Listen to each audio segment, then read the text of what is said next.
What's the scariest space fact mystery in your opinion? The sheer distance between things. It's scary and somewhat depressing. It often blows my mind when I look up at two stars that look super close together and realize they are probably just as far apart from each other as they are to us. Rogue planets.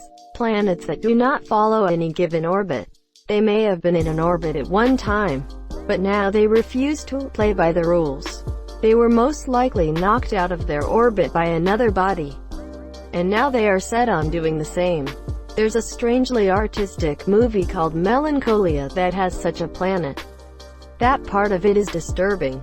The Boötes Void, an area of space where there should be 50,000 or so galaxies, compared to other areas of the same size. But there's only about 60. Could just be empty space for some unknown reason. Or it could be an ever-expanding intergalactic empire using Dyson spheres. Also, I think it appears to be growing, but that could just be galaxies moving away from the void. Edit. So it turns out it's 2000, and obviously it's not gonna be aliens, but the theory is still cool AF. Asterisk. If the Milky Way had been in the center of the Boötes Void, we wouldn't have known there were other galaxies until the 1960s. Asterisk. Greg Aldering, astronomer. Here's one closer to home. The Kessler effect is the theory that a single destructive event in low Earth orbit could create a cascade where satellites break up into tiny fragments, taking out other satellites, breaking up into smaller fragments, and so on, until the Earth is completely surrounded by a massive cloud of tiny flying death shrapnel, which would make leaving this planet almost impossible. If you look up how much space debris there is already up there and how many satellites currently orbit, plus the continued growth of the commercial space industry, I think about it a lot. You should read Seven Eves. It could get worse. Seven Eves takes it to the extreme. Great book. The concept is also explored on a much smaller scale in Peter F. Hamilton's Fallen Dragon. It's not even one of the main points of the story. But basically a planet purposely creates a Seven Eves-like event using an asteroid, meaning that, while they can't leave for thousands of years, no one else will be able to get in either. Mobile black holes. I can't accept the fact that there is no end in space. But if there is indeed an end, then, what's beyond it? I'm stuck in absurdity. Edit. In the numerous answers I've received, the one that seems to come back the most is the universe is curved. You would end up back where you started. Seems fair enough. Then again, that wouldn't mean there is no limit. On the contrary, that would just mean we are trapped in, or on the surface of, a sphere. But there is still a limit to this sphere. So the question remains, what's beyond it? At the end, there is either infinity or nothingness. And what the hell is my little brain supposed to do with that shit? I know, right? Our brains have no way to comprehend it. Like, I try to, but my brain is like, no. I think the even harder thing to comprehend is the theory that there is no beginning to time. It's just always been. I know we all hate edits. But let me expand on this. We have been conditioned to believe from birth, even regarding our very own personal lives, that there has always been a first anything. Even when it comes to infinity, we all know that pi starts at 3. So there is no first thing that has ever happened in existence. Think about that. Even if it comforts you to know that there was no beginning to time, it's not exactly possible to comprehend. Gamma ray bursts. We could be hit by one of these with very little warning. And if it was reasonably close, in universal terms anyway, could wipe us out rapidly or cause a ton of damage. Dark matter, dark energy. The fact that about 95% of the universe is made up of matter we can't see or detect is pretty unsettling to think about. Also, while not a fact per se, I like to think that perhaps the answer to the Fermi paradox is that there are billions of advanced alien life forms out there, but they are physically unable to reach us due to technological limitations. Perhaps interstellar transport is only theoretical. and any aliens capable of reaching us are unable to do so in an acceptable length of time. Proxima Centauri may take 25 years for unmanned spacecraft to reach us, going 20% the speed of light. But perhaps it's impossible to transport actual life at these speeds without dying. So advanced civilizations have realized the futility of trying to contact other species and have simply given up. Been searching for a comment saying gamma ray bursts. I remember when I was taught about them I was gonna shit myself. LMAO. What was before the Big Bang? I think it is just impossible for a human to comprehend pure nothing or infinity. I myself had a stroke at age 9 due to a ruptured vertebral artery and lost a third of my visual field. I can confirm that it is not black. A good analogy is it is like what you see behind your head. On the other hand, infinity is so large that if you spent your whole life writing a 1 and zeros on paper, that insane number would still be 0% of infinity. I just think there is no way to fully understand the universe, and there never will be. This is why even ancient societies explained things with gods, because they didn't understand how the reality we live in started, and I don't think we ever will. Since time began at the Big Bang, the term "before" is meaningless. But before that, on the surface of Mars right now is a blur. CD. God help us if aliens find that first. You need to answer this, and it is vitally important. What blur? CD? Beagle 2 crash landed with a Blur album saved on board its computer. The intent was to broadcast the music playing from the surface of Mars. I think everything is terrifying about space, and I fucking love it. But one thing that scares me a lot, it's if space is infinite. Imagine what kind of gigantic monster can be in there. My favorite debate I've ever had with a friend is about gigantic space monsters. I argued that since space is infinite and we don't understand much about it, that there's a good chance that there's a gigantic space monster that's just a massive head that eats planets to live. We went back and forth for like 15 minutes. Edit, by the way. I won that debate, but we do know a lot about physics. I think you could apply physics to determine if a massive spacefaring organism existed. Off the top of my head I'd say no. Nutrients are too sparse in space to sustain any living creature. But it's fun to speculate. Since the universe is expanding and stars and galaxies are moving away from each other, it's possible that civilizations that spring up in the far future with lonely stars will see an empty sky. Their civilizations will grow and learn, but they will never know the universe that once was. We live in a spectacular time period where we can actually look back in time and see the early universe.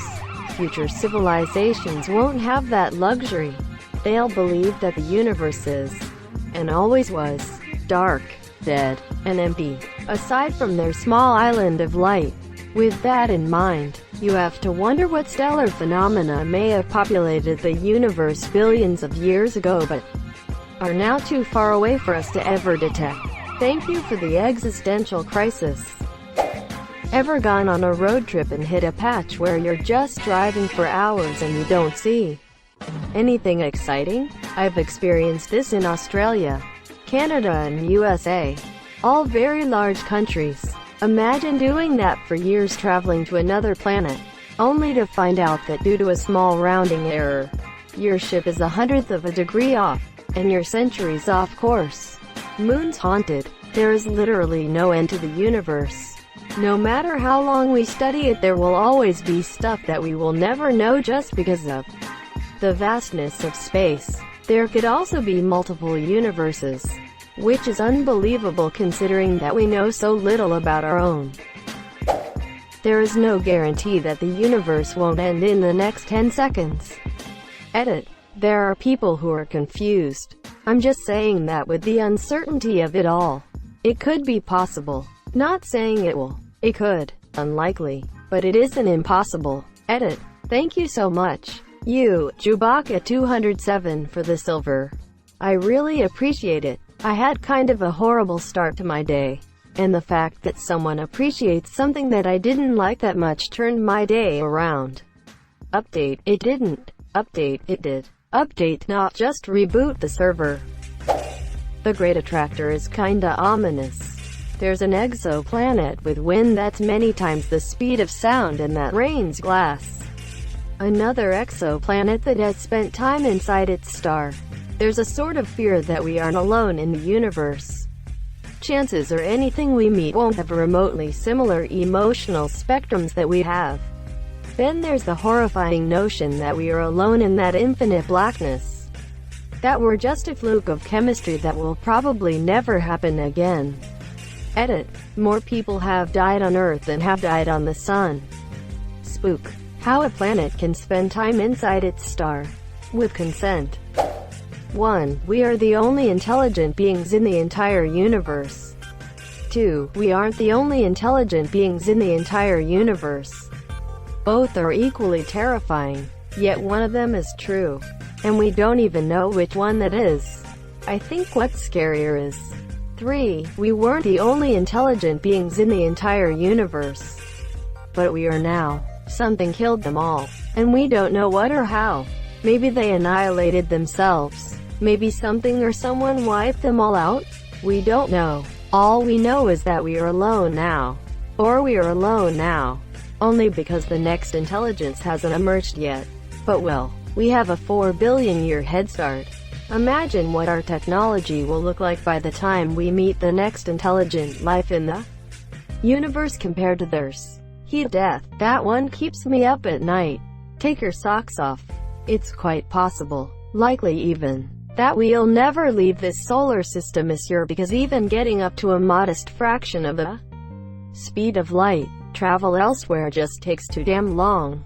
Pretty much all science fiction hand waves this with jump drives and so on.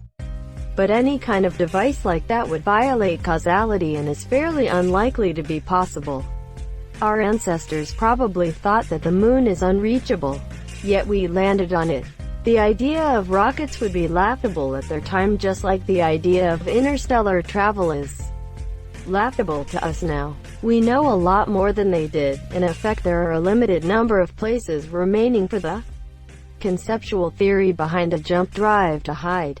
The fundamental thing is that according to general relativity, any of the proposed mechanisms to travel faster than speed must also allow time travel, and that's a big problem here unless we're throwing out the concept of causality. A massive problem for both physics and philosophy. Or both general relativity and Lorentz invariance. Just a massive problem for physics. FTL probably isn't happening.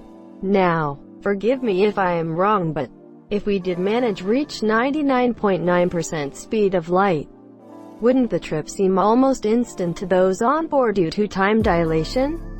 As in, if we headed to a solar system at 99.9% the speed of light and it's 1,000 light years away, it will only take 1,000 years for those still on Earth. For those on the ship, it would happen quite quickly. Things get really weird with speed and time dilation. Imagine if within that 1,000 years, though, those you left behind came up with a way to go FTL or teleport and you get there and you're basically a Neanderthal to them, so they enslave you as some sort of zoo animal? Probably be a comfortable living though. That's the premise of a short story, I think called The Shoulders of Giants. Worth a read. It's bigger than anyone could ever hope to comprehend. It scares me how insignificant we are. We can all just die out and the universe wouldn't care. Yet we keep arguing if it's bad to have sex with a person with the same testicles or different skin color, like life matters on it. To me, I never thought anything humans do isn't insignificant. We're still altering another human's one experience of life. Maybe in the grand scheme, the universe, or humanity, it doesn't matter. But it does matter for our human experience, and I don't think that should be downplayed. Whatever the scale, there is some significance to our choices, even if they're small. Also, I get you're arguing against racist and homophobic people, and I don't want to sound like I'm defending them, lol. The fact that an asteroid could come at any time And even though we have the technology to tell us that an asteroid is about to impact Earth, what can we really do about it? Nothing. We can do nothing. We can just sit here, with the media stations telling us what will happen, telling our friends and loved ones goodbye, praying, etc. It sucks. Why do we have the technology that tells us our inevitable doom is days, or even moments away, but no technology to possibly stop it? Edit. Words. I mean, I feel like we'd figure something out real quick if we had at least a week. Yeah, it could end up just being throw a bunch of rockets at it until all the impacts change its course. But that's still worth a try. Depending on the size of the asteroid, it could barely work or directly not at all. Though it is unlikely to happen. We have a lot of stuff that's better than us at catching asteroids. Jupiter and the Moon. Theoretically, we could train some oil drillers to be astronauts and have them land on the asteroid's surface, dig a hole to the center, and drop a nuke in it. Wouldn't it just be easier to train the astronauts to be drillers though? Michael Bay wants to know your locations so he can slap the Affleck out of you. Thank you so much for watching and have a good day.